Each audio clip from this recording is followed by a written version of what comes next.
우리 구세군의 지도자 한 분인 사무엘 브랭글이라는 목사님이 계신데, 그분이 어느 날 자기 일기에 이런 간단한 글을 남겼습니다. 하나님, 저는 나무꾼의 손에 붙잡힌 도끼와 같습니다. 나무꾼의 손에 도끼가 붙잡히면 내면 빛을 더하겠지만 나무꾼의 손에서 놓아져 버린 도끼는 하나 고물에 지나지 않습니다. 저는 하나님의 손에 붙잡힌 바 된 저는 도끼가 되고 싶습니다. 이런 글을, 이분이 어떤 의미에서 이런 걸 썼는지 상황을 잘 모르지만 굉장히 귀한 글을 남겼습니다. 이게 무슨 말이냐면, 여러분, 우리가 구원받는 것이 굉장히 중요하지만 구원받는 것만으로 만족해서는 안 되는 것입니다. 오늘 찬양단이 굉장히 성가대도 찬양도 다 잘하셨어요. 그런데 찬양이 끝났으니까 된 게 아니라고. 여러분, 찬양하신 대로 살았어요. 그렇지 않으면 뒤에 성도들이, 성숙한 성도는 아닌 거, 철없는 성도들이 뭐 찬양을 저렇게 하고 저렇게 사냐 그럴 수 있어요. 그러니까 남의 이렇게 죄지지 않도록 우리가 살아내는 게 중요한 것입니다. 저와 여러분이 중앙연합감리교회 성도이고, 그리고 어려운 팬데믹 가운데 이곳에 나올 수 용기를 하나님 주셨다면 그 주신 것을 만족한 게, 그 믿음을 가지고 삶을 살아내는 게 굉장히 중요한 것입니다. 하나님께 쓰임받는 사람 되고자 했던 이 목사님의 마음처럼, 내가 구원받은 걸 끝나는 게, 하나님 저를 구원해 주셨으니, 저를 중앙연합감리교회 집사의 권사의 장로로 목사로 세우셨으니 하나님 쓰실 때를 쓰십사라는 그런 갈망이 저와 여러분에게 있어야 되는 것입니다. 하나님께서 이런 쓰임받는, 하나님 손에 쓰임받는 갈망이 있는 분들 가장 중요해요. 어떤 상황 속에서도 항상 하나님을 바라보는 게 먼저입니다. 왜냐하면 그분이 우리를 리드하시 인도해 가시기 때문에, 난 하나님 충성된 종이 되고 싶고 나는 그분의 손에 쓰임받는 돕게 된다 그러면 그분의 손을 봐야 되는 것처럼, 우리는 내가 하나님을 위해서 일하고 싶다는 마음이, 하나님 그런 마음을 주셨으면 우리 그 다음부터는 우리 인도할 수 있는 하나님에게 집중할 필요가 있는 것입니다.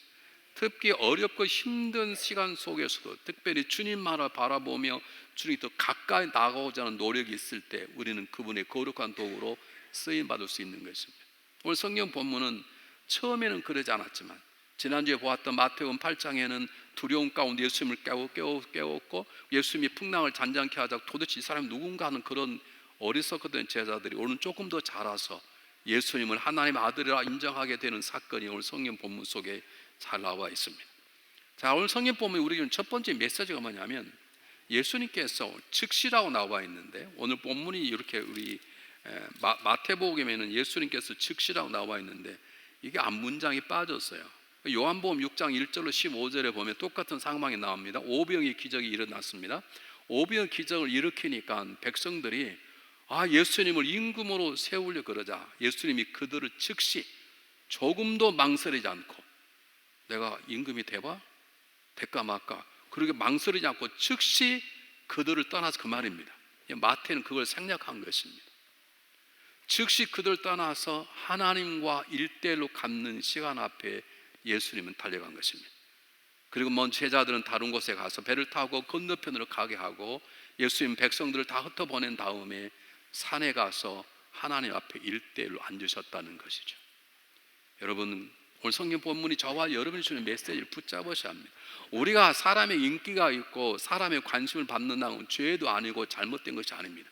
예수 믿는 사람들이 매력적인 사람이 되어야 되고 다른 사람 인기가 있어야 되는 것이죠. 중앙연합감리교회 성도님들이 적어도 달라서 가장 매력적인 존재가 되어야 되는 것이죠. 아멘 좀 하십시다. 그래야 복음이 전도될 거 아닙니까? 그러나 그것보다 중요한 것은, 내가 사람 인기가 되고 사람의 관심 중요한 것은, 그 시간도 중요하고 그런 존재답게 사랑은 중요하지만, 예수님이 그들을 피해서 갔던 이유가 뭐냐면, 사람의 관심과 사람이 함께하는 것보다 하나님과 1대1로 하는 것이 정말로 중요하기 때문에 예수님은 그들의 관심을 피해서 즉시 조금도 망설이지 않고 즉시 하나님 앞에 1대1로 앉는 자리에 가신 것입니다. 저는 파스칼이 유명한 말을 했습니다. 인간의 모든 고통은 어디서 오느냐? 인간의 모든 고통은 혼자 있어야 될 방에 머무르지 않기 때문이야, 이런 말을 했어요. 그게 무슨 말이냐면, 혼자 있지 않고 여러 사람과 더불어 다니다 망했다 그 말이 아니라, 모든 사람이 고통 가운데 있는 이유는, 모든 사람 아직도 어려움을 이기지 못하는 이유는 하나님과 1대1로 은밀한 곳에 있지 않아서 그렇다, 그 말입니다. 여러분, 새벽기도 나오십시오. 굉장히 중요합니다. 여러분 금요기도에 나오십시오. 정말로 중요합니다. 그러나 새벽기도와 금요기도회가 내가 예수님과 하나님과 1대1로 만나는 시간 위에 세워져야 새벽기도와 금요기도 역사하시는 거예요. 어떤 분들은 나는 새벽기도 나왔다, 나는 금요기도 나왔다, 나는 그러면 됐다. 아니, 그 잘하신 것입니다. 새벽기도 나오신 거 잘하신 것이에요. 쉽지 않아요. 여러분 금요일 참석하는 잘하시는 것이에요. 그러나 그 새벽기도와 금요기도회가 내 삶 가운데 하나님 되심이 나를 통해 세상에 나타나려면 우리는 예수님처럼 하나님과 1대1로 앉는 귀한 시간이 필요하다는 것을 오늘 성경 우리에게 가르치고 있는 것입니다. 예수님께서 뭐라고 말씀하세요? 여러분 외우십시오. 아주 쉽습니다. 마태복음 6장 6절 쉽잖아요. 마태복음 6장 6절 너가 만약 기도하려고 그러느냐? 그러면 너는 내 골방에 들어가. 너의 골방이에요. 내 골방에 들어가. 그 말이냐? 내 골방에 내가 문을 닫고래. 모든 걸 차단하고 은밀한 중에 계시는 하나님 앞에 간구하라, 기도하라. 그러면 은밀한 중에 보시는 그분께서 너의 기도에 갚으시리라. 우리는 아멘 하는데 잘 행동을 안 옮기죠. 뭐 새벽기도하고 금요기도도 안 오시는데 뭐 더 말할 거죠. 이렇게 굉장히 부담이 되시죠. 제가 부담이 되라고 말씀하는 것입니다. 부담이 안 되면 안 됩니다. 부담이 안 되면 안 되는 거예요. 어떻게 기도를 안 하는데 어떻게 신앙생활 잘 될 수 있냐고요. 그분은 매일마다 새벽기도마다 기다리시고 금요일도 기다리실 뿐만 아니라 은밀한 골방 기도에 들어가서 우리를 만나기를 원하시는 것입니다. 여러분 성경 보십시오. 행악자 바울이 예수님의 부르심을 딱 담에 받았을 때 받자마자 그는 복음을 증가하지 않고 아라바의 사막에 들어가 하나님과 1대1로 앉았습니다. 나를 부르신 그분이, 나를 보지 못하고 다시 눈을 뜨러 보게 한 그분이 내가 구약에서 부르던 예 하나님이신가를 그는 심각하게 3년 동안 씨름하고 나와서 위대한 삶을 산. 만약에 바울이 그렇지 않았다면 바울은 그렇게 살지 못했을 것입니다. 예수님도 하나님과 동일한 분이시지만 공생애를 40일 동안 하나님과 1대1로 앉으셨습니다. 사랑하는 여러분, 우리의 삶의 문제가 뭐냐면 우리는 열심히 삽니다. 열심히 성경도 있습니다. 때로는 기도도 합니다. 열심히 봉사도 합니다. 열심히 사랑도 합니다. 그런데 그 어떤 것보다 귀중한 하나님과 1대1의 자리에 앉는 것을 우리는 잘 못합니다. 성경은 뭐라고 고백합니까? 시편 91편을 보면 지존자의 은밀한 곳에 거하는 자는 전능자의 그늘 아래 거하리로다. 하나님과 1대1로 은밀하게 거하면 문을 닫고란 말은 아무도 모르는, 어떤 의미로 남편도 모르고 아내도 모르고 나만이 아는 그분과 1대1로 만나는 자리에 그분 앞에 내 마음을 내려놓고 하나님의 음성을 듣고자 노력하는 자는 하나님의 능력의 은혜가 그 위에 임한다마는 그림자 따라다닌다는 거예요. 왜 우리 지금도 연약한 삶을 살고 때때로 쉽게 넘어져 버리고 모든 시험이 다 시험들 그런 살아가 상처투성인 삶을 사는가? 그분 앞에 오늘 예수님처럼 1대1 앉는 자리에 못 앉아요. 여러분 참 못 앉겠거든. 남편이라도 하라 그랬어요. 남편이 못 앉겠거든. 당신 하라고 그랬어요. 어떻게 같이 망하려고 그렇게 사시나? 그 대답이 오시.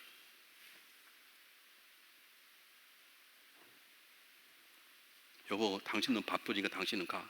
나라도 혼자 기도. 그렇게 하셔야지.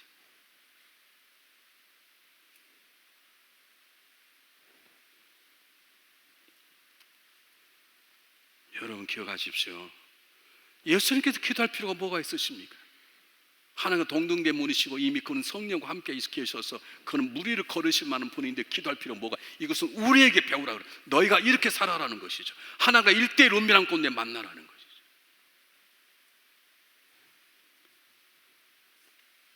더 놀라운 것은 예수님이 지시대로 제자들의 배를 타고 왔는데 풍랑을 만났나요? 잘 들으십시오. 예수님께서 가라고 해서 가는 겁니다. 근데 그곳에서 그들은 놀라운 풍랑을 만나게 것입니다. 오늘 마음속에 새기십시오. 예수님을 잘 믿어도 어떤 의미로 기도해도 우리의 삶에 생각지 않았던 거친 풍랑, 거친 세상의 풍파는 우리에게 몰려올 수 있습니다. 내가 바르게 살아도, 내가 교회 충성된 집사의 권사의 장로의 목회자의 삶을 살아내도, 그렇게 오늘도 걸어가도 우리 앞길에 푸른 초장만 있느냐? 그렇지 않습니다. 어두운 삶의 골짜기도 있을 수 있습니다. 거친 풍랑일 수 있다는 것을 말하는, 이것이 우리의 삶이라는 것입니다. 이렇게 무서 안 됩니다. 목사님, 제가 왜 바르게 살고 11조하고 제가 날마다 교단 왜 삶이 어려움이 있죠? 있을 수 있습니다. 그러나 성경은 뭐라고 말하냐면 그 길이 고통과 고난의 길이 할지라도 주님께서 명령하는 길이면 그것 때문에 멸망하지 않고 깨어지지 않고 죽지 않는다는 걸 성경을 보여주는 것입니다. 내가 택한 길이 아니라 주님께서 너희는 떠나서 건너편에 가라 순종하는 길이면 때때로 거친 풍랑이 오기도 하고 삶의 어려움도 올 수 있지만 그것 때문에 우리가 망하거나 그것 때문에 깨어지거나 하지 않고 오히려 그로 인해서 우리는 더 놀라운 일을 경험하게 되는 것이죠.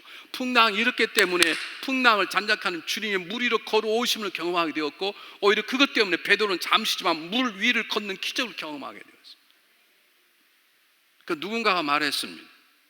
주님이 명령하신 길을 걸어갈 당하는 고통과 고난은 사실은 하나님의 변장된 축복이다. 하나님 우리에게 축복을 주실 때 고통과 고난은 보따리로 싸서 주신대. 그 고통과 고난을 불평하고 누구 때문에 이런 망해버리는 거고요. 고통과 고난을 감사함으로 잘 풀면 그 안에 놀라운 하나님 준비하신 축복이 있다는 것이죠. 사랑하는 여러분, 우리는 지난 2년 좀 넘게끔 생각지 못했던 팬데믹 어려움을 지냈는데 잘 이겨내면 지금도 견뎌내야 되지만 아마 지나고 나면 올해 후반쯤 하나님이 이런 은혜를 주시려고 그러셨구나 하는 놀라운 변잔등 축복들이 저와 여러분의 삶 속에 기다리고 있을 것을 믿으시기를 바랍니다. 자, 갔어요. 풍랑이 있는데 주님께서 그걸 보시고 찾아온 것입니다. 오늘 성경 본문에 보면 수리락 6제 14절에 육지에서 술이나 근데 이걸 다른 말로 바꾸면 바다의 중앙에 간 거예요. 그래서 벌써 많이 간 거예요. 새벽 한 3시쯤 됐으니까 굉장히 많이 갔겠죠. 근데 주님이 그걸 보고 오시는 것이에요. 오늘 성경 본문에 보면 제가 지난해 말씀드렸던 마태복음 8장에서는 풍랑이 이거 막 두려워 떨었다 그랬는데 오늘 성경 본문은 고난을 당하였다 그런 걸 보니까 지난번 경험도 있고 그러니까 덜 무서웠던가 봐. 그런데 어쨌든 물 위를 걸어온 존재가 있으니까 유령자 깜짝 놀라는 거예요. 그랬더니 주님께서 난이 두려워 말라 이렇게 말했습니다. 예전에는 낸이라 그랬는데 영어로 말하면 I am 그 말입니다. 우리 출애굽기 3장 14절에 보면 모세가 하나님께 묻습니다. 하나님, 제가 그럼 백성한테 가서 하나님을 뭐라고 말할까요? 내가 누구한테 말을 들었다고 그럴까요? 그러니까 하나님께서 I am 야훼, 나는 야훼다. 영어로 말하면 I am who I am 그 말입니다. 나는 나다 그 말입니다. 오늘 예수님이 동일하게 나다 그 말입니다. 이 말은 내 하나님이다 그런 뜻도 있지만 한 급 더 들어가면 예수님께서 이미 제자들과 친밀한 관계를 맺고 있다는 뜻이에요. 박유 목사님 물어볼게요. 저를 뻔뻔하게 쳐다보고 계시니까 물어볼게요. 집에 전화를 하시면 사모님한테 가끔 전화하시죠. 그럼 누구세요? 그럼 뭐라 그러세요? 그거 다요 그렇게 하면. 누구세요? 물으면 내가 중앙연합감리 부목사예요. 그 또라이가 하는 것이지. 아니 모르는 사람이 누구세요? 그러면 네 제가 중앙연합감리에게 박유 목사님 그러지만 사모님하고 친밀한 관계가 나야 그럴까 그 말입니다. 나다. 여러분 우리의 삶 속에 가장 귀중한 건 그분과 친하게 지내는 것입니다. 내 남편보다 내 아내보다 내 친구보다 그분과 그렇게 가까이 지내는 것입니다. 오늘 지금 그것을 보여주는 것이에요. 이게 친근하게 지나기 때문에 예수님께서 기도하시다가 풍랑 때문에 어려움 당하고 있는 제자들을 찾아오시는 것입니다. 여러분 기억하시 바랍니다. 주님께서 명령한 길을 걸어가면 때때로 풍랑도 오고 어려움도 오고 고통도 오고 외로움 다 오지만 주님께서 보고 계시고 책임지시는 것을 믿으시기를 바랍니다. 주님께서 가라는 길을 갔기 때문에 주님 보시고 찾아오셔서 살리시고 놀라운 은혜를 경험하도록 열어주시는 것입니다. 우리가 말씀대로 살면 내가 왜 불안하고 두렵고 떠드느냐? 말씀대로 안 사니까. 내가 법을 지켰다 하면 뭐가 무섭습니까? 제가 웨이코에서 목회할 때요 공부를 하다가 다니니까 어떨 땐 늦어요. 그러면 할 수 없이 속도 위반을 할 수밖에 없어요. 예배 시간이 수요일날 예배인데 어떻게 수업이 늦게 끝나 좀 늦으면 그때는 이 고속도로 속도가 늦었어요. 65마일, 70마일밖에 못 가. 그러면 보통 웨이코까지 2시간, 요즘 1시간 반이면 가지만 그럼 어떨 때는 예배 시간 늦을 수는 없지 않습니까? 지금 공부하러 왔는데 그러면 속도를 좀 오버할 때 있어요. 그래서 몇 번 걸렸습니다. 딱지 몇 번 뗐습니다. 내가 달라스에 와서는 제가 속도를 지킵니다.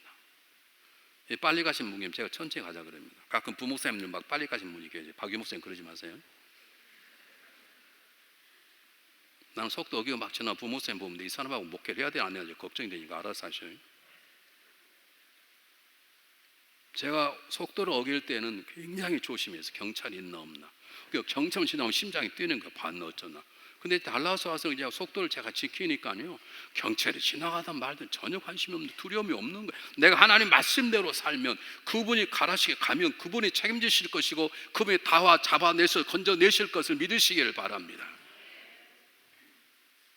여러분, 예수님께서 우리의 삶 가운데 개입하셔서 우리 가운데 말씀하시면 그 말씀이 가는데 그분이 책임 안 지시겠습니까? 그분이 전능한 분이고 우리의 마음과 모든 걸 아시는 그분께서 구경만 하고 계시겠냐고요? 그분이 가라고 했으면 그분이 당연히 책임지실 것입니다. 그래서 이사야 49장 15절 16절에 보면 뭐라고 말씀하냐면 너무 재밌는 말이 나오는데, 어찌 여인이 자기 젖먹는 자식을 잊겠느냐. 한번 생각해 봐라. 태산한 자식을 그걸 귀하게 여기지 않는 사람이 누가 있냐. 근데 더 재밌는 거, 그 다음에 중요한 거예요. 그들은 잊을지라도 이렇게 나와요. 그들은 잊을지라도 나는 너희를 잊지 아니할 것이고 너희를 내 손에 새겼고 너희 성벽 앞에 내가 있느니라. 이 말은 무슨 하나님이 책임지시겠다는 거예요. 한번 보실까요? 뭐라 똑같이 읽어보겠습니다. 시작. 여인이 어찌 그 젖먹는 자식을 잊겠으며 자기 태어난 아들을 국률이 여기지 않겠느냐. 그들은 혹시 잊을지라도 나는 너희 잊지 아니할 것이라. 내가 너를 내 손바닥에 새겼고 너희 성벽이 내 앞에 있나니. 그랬어요. 여러분, 자기 자식을 잊을 사람이 어디가 있겠습니까? 그런데 잊을 수 있다는 거예요. 그래도 하나님께서는 저와 여러분을 잊지 아니하시고 관찰하시고 지켜주신다는 것입니다. 그래서 다윗이 어느 날 고백했습니다. 여호와 주께서 나를 감찰하고 나를 생각하시나이다. 나의 앉고 일었음을 다 하시나이다. 내 생각을 통촉하시나이다. 나의 길과 나의 앉음을 모든 걸 다 하시나이다. 내 생각도 알고 내 말의 혀의 말도 다 하시나이다. 믿습니까 여러분? 중요한 것은 믿으면 그 믿음이 내 삶 속에 작동이 돼야 되잖아요. 아니 아멘하지 말고 잘 끝까지 들어보세요. 하나님이 내 은밀한 대학까지 다 하시고 내 마음속에 있는 독백을 다 하신다는 거예요. 근데 한 번에 얘기합니까? 알아. 연 집사가 이렇대. 우리 그런 말 함부로 합니까? 하나님이 나의 모든 걸 아시는 걸 알아요. 우리는 그 믿음은 있어요. 근데 믿음을 살아내는 사람들은 함부로 입을 열지 않습니다.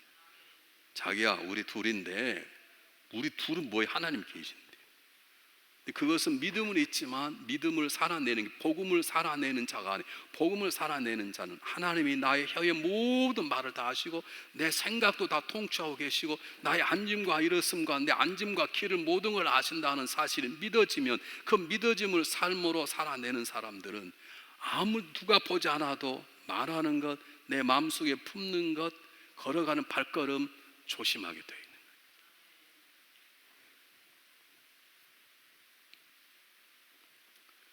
여러분, 한번 오늘 성경 본문의 말씀이 주는 메시지로 하나님께서 베드로를 보시고 차고 오시는 것처럼 다윗이 여호와께서 주께서 나를 감찰하시고 나를 아시나이다 그랬는데 그냥 아시는 것이 아니라 그분은 그냥 아십니다. 이렇게 저는 이렇게 요즘은요 교인들이 좀 많이 오다 보니 이렇게 제가 딱 일일이 둘보 누가 오시는지 보는 잘 안 보일 때가 있어요. 또 뒤에 이렇게 비겁하게 숨어 계신 분이 계셔. 옆으로 앉으셔야 되는데. 근데 하나님은요 전능하시기 때문에 그냥 하면서 다 하세요. 그런데 아시는데 그렇게 하는 게 전능하신 그분이 감찰하시는 거예요. 주목하여 보는 거예요. 어떻게 대강 사시냐고.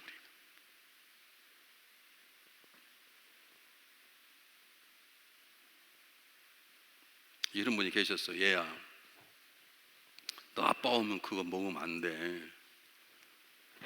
아빠는 너 아이스크림 먹으면 안 된다 그랬잖아. 근데 아이스크림 먹으면 안 돼. 근데 아빠가 없으면 너만 나오고 알고 먹자? 이러면 안 돼. 말하려면 너만 나오고 하나님 안에서 먹자. 그런 게 정확하고 하나님 보고 계시거든. 우리 아들이 보통 자식이 아니 새끼가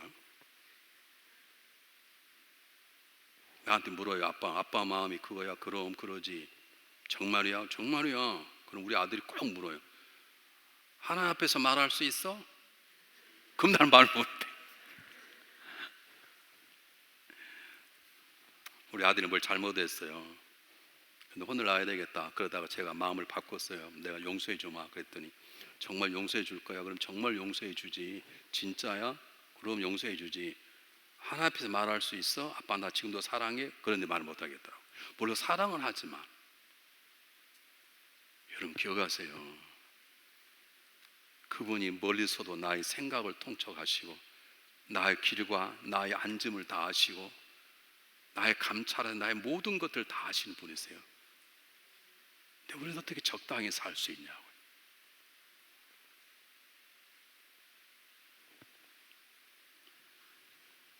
잘 보십시오. 베드로가 물 위를 걸어오는 예수님 본 다음에 베드로가 말합니다. 아직 풍랑이 멈추지 않았습니다. 주님 저로 하여금 걷게 하소서. 주님 오라 하시면 걷겠지 말입니다. 여러분 잘 들어보십시오.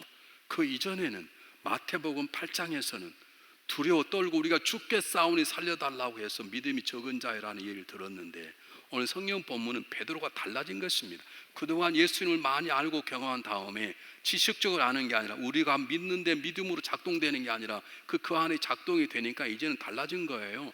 주님 저를 오게 하십시오. 이 말은 무슨 말이냐면 주님 저는 물 위를 걸을 수 없습니다. 그러나 주님 원하시면 저를 오라고 명령하십시오. 명령하면 저도 걷게 될 것입니다. 명령하시면 제가 걷겠습니다 라고 하는 베드로의 놀라운 고백인 거예요. 여러분 이 고백이 우리한테 있어야 되는 거예요. 어떤 분이 이렇게 있긴 있는데 뭐가 문제냐면 그분은 너무 솔직해요. 목사님 저는 하나님 말씀하시면 저는 하나님 말씀이 들려집니다. 그런데 뭐가 문제니까 틀려질까 봐 걱정이라는 거예요. 값 재산을 다 바치라 그럴까 봐 걱정이라는 거죠. 그분은 자기는 들려주면 해야 된다는 걸 알고 자기 지금까지 그렇게 살아왔다는 거예요. 그런데 갑자기 너 선교사를 하러 그럴까 봐 어떨 때는 적당히 안 넣지 않는다는 거예요. 여러분 들어야 살아나는 거예요. 예전에 간증할 때 목사님들이 뭐 그냥 사업 잘하다 쫄딱 막 나온 선교사를 갔다면 그런 소리 들으니 나는 안 그래 죽었다 목사 그런 간증만 들으니까 꼭 목사들 선교사들 뭐 다 망하는 줄 아는데 여러분 안 그렇습니다. 베드로의 고백이 뭐냐면 주님 저는 걸을 수 없습니다. 제가 물 위를 당신처럼 걷고 싶습니다. 압니다. 당신 오라고 명령하시면 그 명령 제가 걸어갈 수 있을 것입니다 라고 하는 놀라운 신앙 고백이고 오라 그러니까 그 말대로 물 위를 걸은 거예요. 잠시라도.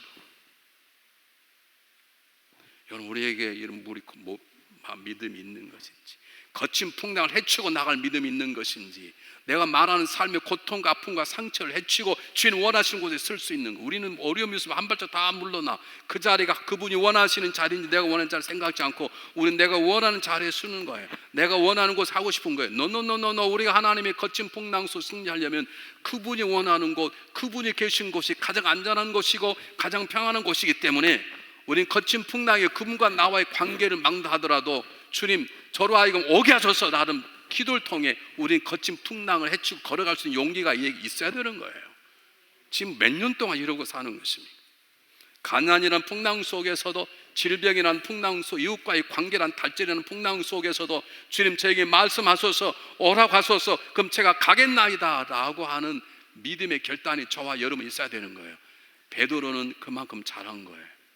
8장에서는 우리를 살려달라고 했던 베드로가 이제는 주님을 아는 거예요. 저분 물 위를 걸으시는 분이시다.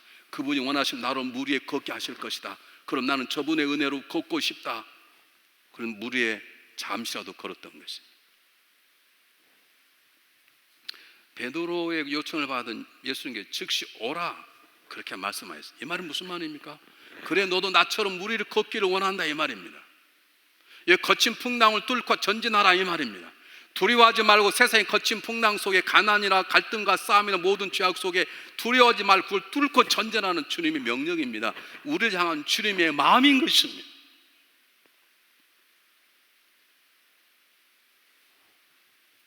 우리가 집사고 권사고 장로고 목사라도 우린 집사답게 사는 집사가 아니고 예수님처럼 사는 집사가 되기를 주님께서 원하시는 것이고 우리가 단순히 그 교회 존경받는 권사가 아니라 주님의 모습을 담아내는 권사가 되기를 바라는 것이고 우리가 장로의 목사라면 주님의 모습을 드러내는 거치는 풍랑 속에서도 뒤로 물러나지 않고 앞으로 전진하고 전진하는 신앙의 놀라운 역사의 결단이 있기를 주님 원하시기 때문에 오라 그러는 거예요. 여러분 생각해 보십시오.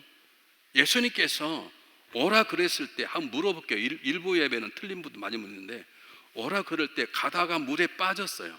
베드로가 당연히 처음에는 걸었는데 거친 풍랑이 있으니까 확 빠졌어. 우리 누구 사랑하다가 조금 상대방이 안 보이면 확 미워하듯이 그런 식으로 물에 빠져버렸네. 주님이 그걸 알으셨을까요? 몰랐을까요? 근데 왜 오라 그럴까요? 야야야, 오지 마. 넌 오다가 물에 빠질 거야. 내가 가마. 그래야 당연하지 않습니까? 근데 왜 예수님께서 왜 물로 오라, 그래 걸어오라, 왜 그랬을까요? 우리 주님은 집사든 집사가 아니든 권사든 장로든 목회자든 관계없이 주님이 계신 곳으로 나가도록, 주님과 더 가까이 나오도록, 어떤 거친 풍랑에 방해를 해도, 어떤 사건이 그 앞을 가로막아도, 어떤 인간과의 관계가 깨어지다 하더라도 주님 앞에 가까이 가는 것을 주님이 포기하지만 오기를 주님이 바라시는 것이에요. 믿습니까? 근데 넘어져 버렸네. 주님이 또 바라는 것입니다. 넘을 수 있다. 나를 믿다가 시험 들 수 있다. 그러므로 겸손하라. 주님은 두 가지를 동시에 말씀하고 있는 것이에요. 우리가 용맹 있게 살기를 원하시는 것입니다.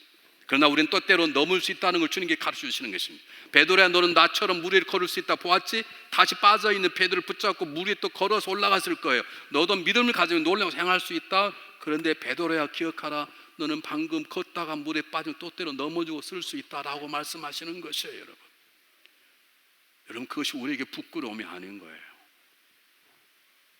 여러분, 생각해 보십시오.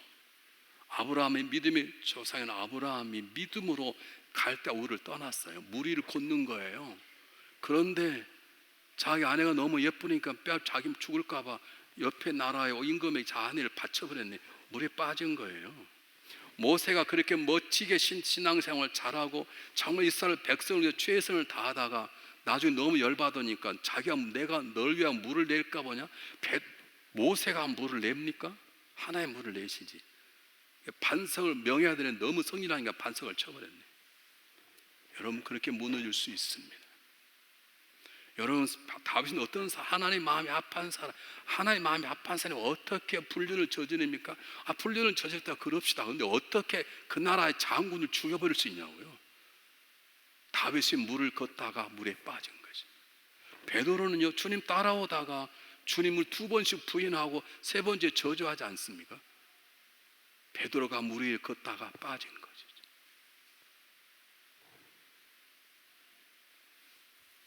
하나님 우리를 2가지 인도하세요. 그분의 능력을 주셔서 우리가 생각지 않았던 놀라운 일을 경험하게 하셔서 하나님의 은혜구나, 그분께 감사하게 하고, 사람들이 그동안 우리를 칭찬하고 박수할 때 때때로 넘어지게 해서 겸손하게 오직 하나님 영광을 돌리는 그런 삶을 살아가시도 우리를 인도해 주시는 것을 믿으시기를 바랍니다. 그러므로 저와 여러분이 가장 중요한 것은 항상 그분을 바라보는 것입니다. 바람을 바라보는 게 아닙니다. 내가 당하고 있는 어려움을 바라보는, 그걸 뚫고 나가서 그분 앞에 나가고자 하는 거룩한 용기가 있어야 되는 것입니다. 주님이 말씀하시는 것입니다. 거친 풍랑 두려워하지 말고 가까이 오라. 내가 너 당한 환난과 핍박을 안다. 그것 때문에 아파하지 말고 그건 내가 가까이 오라고 주님께서 명령하시고 계시는 것입니다. 여러분, 모든 문제는 문제가 아닙니다. 문제 뒤에 계시는 주님을 바라보지 않는 게 문제입니다. 아픔이 아닙니다. 그분 앞에 달려나가지 않고 주저앉아 있는 것이 문제인 것이. 사랑하는 여러분, 우리는 지금 거친 풍랑 속에 지금도 살고 있습니다. 우리가 마스크는 벗었지만 아직 평안하지 않습니다. 이렇게 마스크 벗어 다시 확단될지도 모릅니다. 그러나 우리는 두려워하지 않습니다. 왜냐하면 그분께서 우리와 함께 하시기 때문임을 믿기 때문입니다. 그분 여러분 가정과 우리 교회 함께 하심을 믿기 때문에 우리는 건강한 모습으로 이곳에 와서 예배를 드리기를 꿈꾸는 것입니다. 그분이 함께 하시기에 우리가 빠지면 건져내실 것입니다. 주님께서 집요하게 말씀하신, 너 내게로 오라. 물어보십시오. 지난 2년 반 동안 나는 정말 주님 앞에 더 가까이 나갔는가, 아니면 이 팬데믹 때문에 뒤로 물러나고 있지 않는가? 여러분, 어째서요? 제가 여기 한 30년 있다 보니까 제 장단점 다 아시잖아요. 제가 얼굴 잘생기고 빼고는 약점도 많은 사람이에요. 제가 설교하다가 여러분의 상처 줄 수도 있어요. 그것 때문에 뒤로 물러나십니까? 아니면 그런 물처를 기도하시 더 가까이 주님께 나아가시나요? 여러분 기억하십시오. 패배란 넘어짐이나 쓰러짐이 아닙니다. 주저하고 두려워에 한자리에 앉아 있는 것입니다. 패배란 실패가 하나 깨어짐이 아닙니다. 두려워서 뒤로 물러나 앉아 있는 것입니다. 오늘 시간 주님께서 우리에게 말씀하십니다. 거친 풍랑을 헤치고 내게로 오라.